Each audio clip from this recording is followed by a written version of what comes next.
दामन के घर हवा चाहिए, उनके दामन के घर हवा चाहिए, उनके दामन ने सुन ली गौसे आजम की। बोलो सुने कि नहीं सुने हो? लेकिन आज गौसे आजम का एक कौल मुलाहिजा कर लो। पढ़े लिखे लोगों की तवज्जो चाहो हजरत, गौसे आजम का कौल मुलाहिजा कर लो। सरकार गौसे आजम फरमाते हैं, अगर किसी ने किसी भूखे के मुंह में खाने के एक लुकमा डाला, गौर से सुनिएगा, झूम के बोल दो या रसूल अल्लाह। बेदारी के साथ एक बार पूरा मजमा या रसूल अल्लाह। सरकार गौसे आजम फरमाती, अगर किसी ने किसी भूखे के मुंह में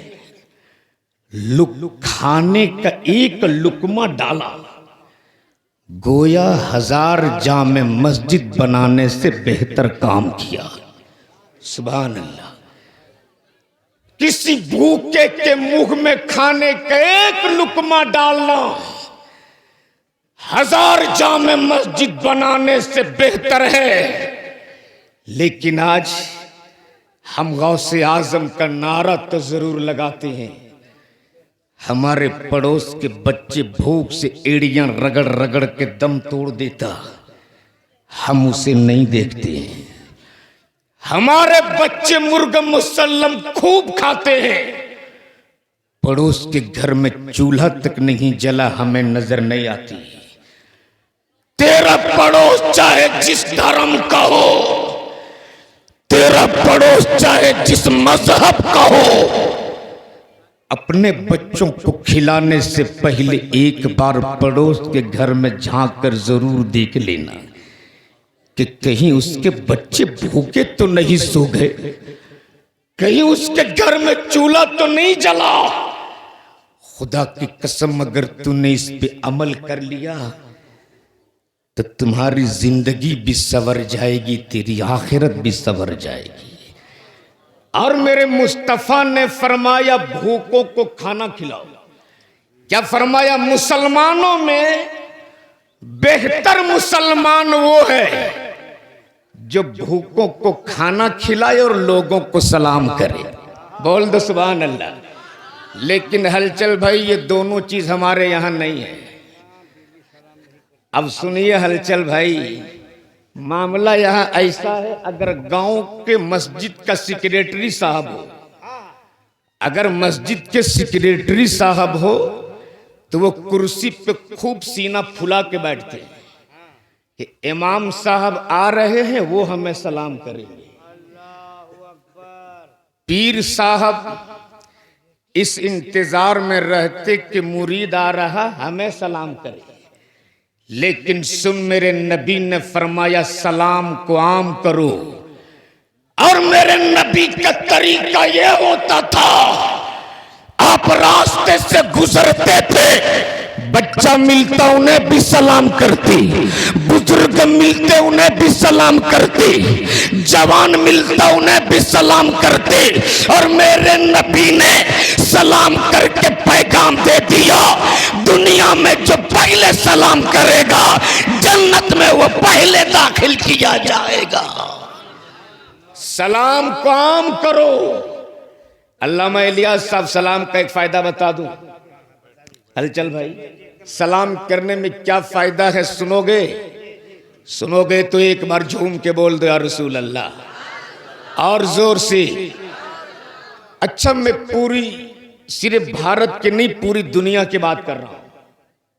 सावन भाई, कोई एक ऐसा आदमी दिखा दो जिस घर में मियां बीवी का झगड़ा नहीं होता हो। हलचल साहब, अगर बहुत करीब से कभी समझना हो तो हलचल भाई से पूछ लीजिएगा। ना होता है ना? अगर कोई कह दे कि नहीं होता है जी, तो दुनिया का सबसे बड़ा झूठ है। वही होगा। सही बात है। अरे ये बीवी जब, अच्छा, और करीब से कभी जानना हो तो सावन भाई से पूछ लीजिएगा। क्योंकि वैसे शायरों से बीवियां बहुत परेशान रहती है। अच्छा, पीर को जब बीवी पीर नहीं मानती, पूरा जमाना आपको मान ले, बीवी मानने को तैयार नहीं है। हजरत से पूछ लीजिए, पूरा जमाना मान ले, बीवी मानने को तैयार नहीं। वरना हुआ था ना, एक पीर साहब थे, वो कहते थे मैं पीर हूं, जमाना भी मानता था, बहुत सारे उनके मुरीदीन थे। आते थे हजरत के यहां, जब उनकी अहलिया से बोलते थे हजरत कहां हैं, तो मोहतरमा कहती थी किस हजरत की आप बात कर रहे हैं? तो बोलते थे रे आपके शौहर हमारे पीर साहब हैं। बीवी बोलती थी वो कोई पीर नहीं है। तब मुरीदीन ने शिकायत किया, हुजूर पूरा जमाना आपको मान रहा, आपकी घरवाली आपको नहीं मानती। पीर साहब ने कहा अच्छा ऐसा है।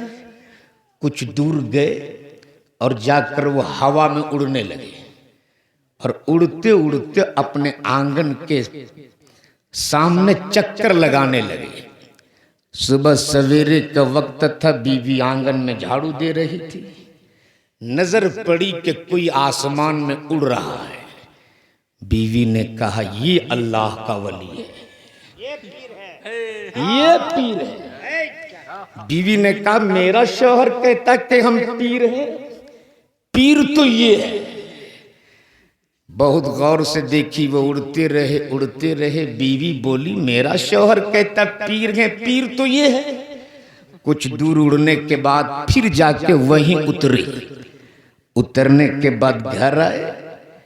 बीवी ने कहा आप कहते हो हम पीर हैं, पीर हैं, आज हमने देखी पीर कैसा होता है।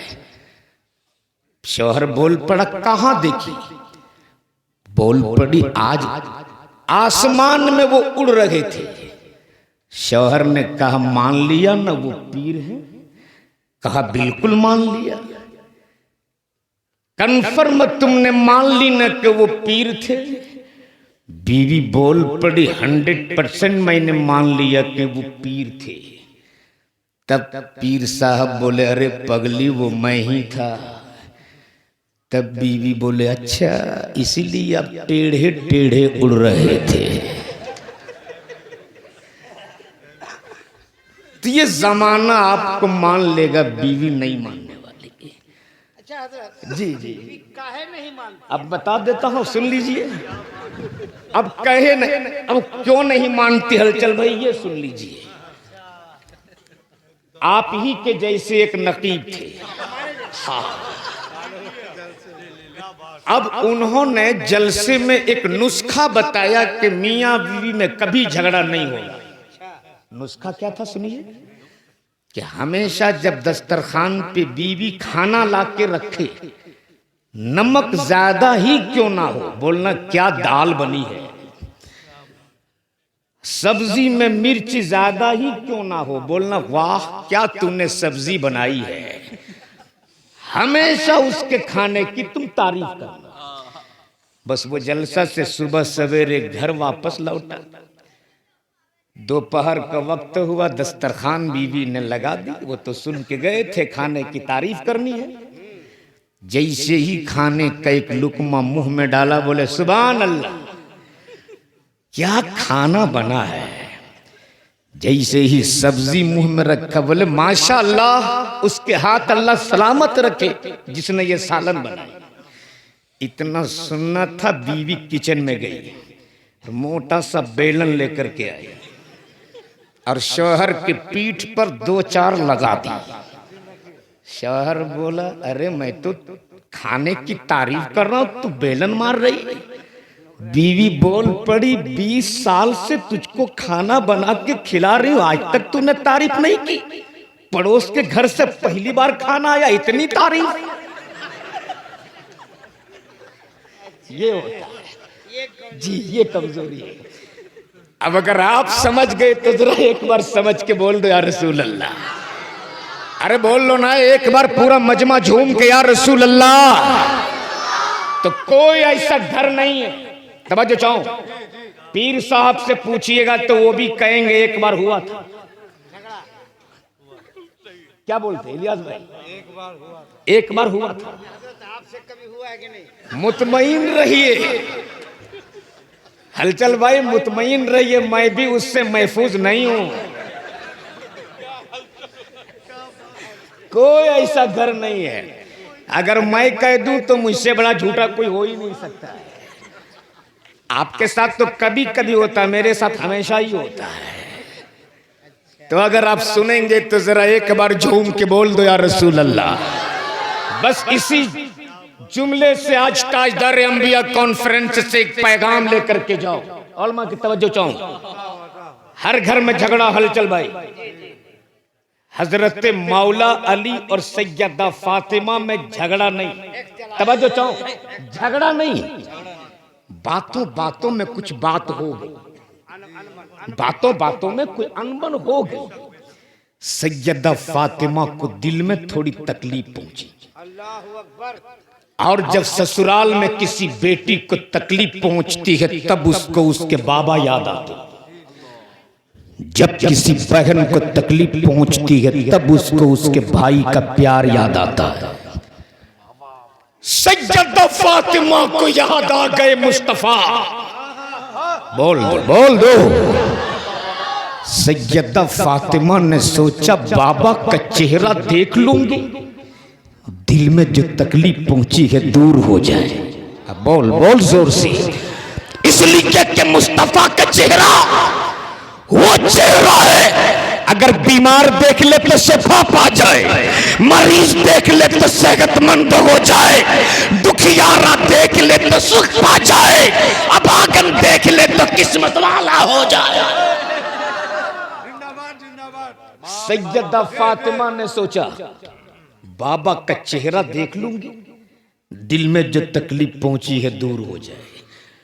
चली है सैयदा फातिमा मौला अली के घर से निकलकर नबी के दर की तरफ। अगर बेटियों के बाप बैठे हो तो मेरे इस गुफ्तगू को बहुत गौर से सुनना। चली है सैयदा फातिमा अली के घर से नबी के दर की तरफ। जैसे ही सैयदा फातिमा नबी के दर पे पहुंची है, मुस्तफा करीम के घर का दरवाजा बंद। सैयदा फातिमा ने कुंडी बजाई, अंदर से आवाज आती कौन कौन? सैयदा फातिमा बोल पड़ी बाबा आपकी बेटी फातिमा। बोल दो। नबी ये रहमत फरमाते कौन फातिमा, कौन फातिमा? अल्लाहु अकबर। उस फातिमा के बारे में मुस्तफा पूछ रहे कौन फातिमा, जिसकी शान तो यह है कल महशर की भीड़ में जब फातिमा की सवारी गुजरेगी तो एक निदा देने वाला निदा देगा, एक आवाज देने वाला आवाज देगा। ए मैदान महशर वालों, अपनी अपनी निगाहें झुका लो, नबी की बेटी फातिमा की सवारी गुजरने वाली है। उस फातिमा के बारे में मुस्तफा पूछ रहे कौन फातिमा? सैयदा फातिमा बोल पड़ी बाबा हसन की अम्मी फातिमा। नबी ये रहमत फरमाते कौन हसन, कौन हसन? बाबा हुसैन की अम्मी फातिमा। नबी ये रहमत फरमाते कौन हुसैन, कौन हुसैन? उस हुसैन के बारे में मुस्तफा पूछ रहे कौन हुसैन, जिसको अपने कांधे पर बैठा कर मदीने में घूमते रहे। जोर से जोर से। उस हुसैन के बारे में पूछते कौन हुसैन, जिसका लब मुस्तफा चूमते रहे, चूमते रहे। कौन हुसैन? तब सैयदा फातिमा बोल पड़ी बाबा अली की बीवी फातिमा। बोल दो जोर से। अब अगर बेटियों के बाप बैठे हो तो बहुत गौर से सुनना। मेरे मुस्तफा ने फरमाया क्या बेटी लौट जा, लौट जा फातिमा, ये घर का दरवाजा तेरे लिए उस वक्त तक बंद है जब तक कि तेरे साथ तेरा शौहर मौला अली मुश्किल कुशा ना आ जाए। जोर से बोल, जोर से। लेकिन हलचल भाई, आज हमारे यहाँ क्या होता है, अगर हमारी बेटी और दामाद में जरा सी अनबन हो जाए तो हम अपने मोहल्ले के 10-12 बड़ा बड़ा पेट वाला टकले किस्म के लोग, हाँ, सर में एक बाल नहीं, बिल्कुल टकला, 1000 रुपये ऊपर वाली जेब में, 500 रुपये साइड वाली जेब में, 1500 रुपये इधर वाली जेब में, हम उनको डाल के लेके जाते इंसाफ कराने। वो इतने जालिम होते कि वो इंसाफ तो नहीं करते, मामला मुकम्मल साफ जरूर कर देता है। फिर होता क्या है, फैसला पंचायत, कोर्ट, कचहरी, अदालत, नौबत तलाक। बोलो सही क्या गलत है? अरे बोलो ना। लेकिन मेरे नबी ने फरमाया, बेटी लौट जा, लौट जा फातिमा, इस दरवाजे पे तुम उसी वक्त आना जब तेरे साथ तेरा शौहर मौला अली मुश्किल कुशा आ जाए। बोल दो सुभान अल्लाह। लौट गई फातिमा, लौट गई। इधर मौला अली मुश्किल कुशा घर पहुंचे, देखे फातिमा नहीं है, दिल तड़प गया। है आज अगर किसी की शादी को 10-12 साल हो जाए, घर पहुंचता है, देखता बीवी नहीं तो काफी खुश होता है कि चलो थोड़ी देर ही के लिए, लेकिन उस बला से निजात तो मिली है, कुछ देर के लिए वो आफत तो टली है। लेकिन जैसे ही मौला अली घर पहुंचे, देखे फातिमा नहीं है, दिल तड़प गया। इसलिए मैं हर जगह सीना ठोक के कहता हूं, शौहर हो अली की तरह, बीवी हो फातिमा की तरह। मौला अली घर पहुंचे, देखे फातिमा नहीं है, दिल तड़प गया। और अली ने सोचा मेरी बातों से मेरी फातिमा को तकलीफ पहुंची होगी, मेरी फातिमा गई होगी बाबा के चौखट पर, मेरी फातिमा गई होगी मुस्तफा के दर पर। सैयदा फातिमा को ढूंढ चले मौला अली। इधर से मौला अली अपने घर से निकलकर नबी के दर की तरफ, उधर से सैयदा फातिमा नबी के दर से निकलकर अली के दर की तरफ। बीच रास्ते में दोनों की मुलाकात हो जाती है। अब जैसे ही दोनों की मुलाकात हुई, मौला अली ने इंतजार नहीं किया कि फातिमा मेरी बीवी है, वो मुझे सलाम करेगी। बोल दो ना यार जोर से। मौला अली मुश्किल कुशा ने आगे बढ़कर सैयदा फातिमा को सलाम कर दिया।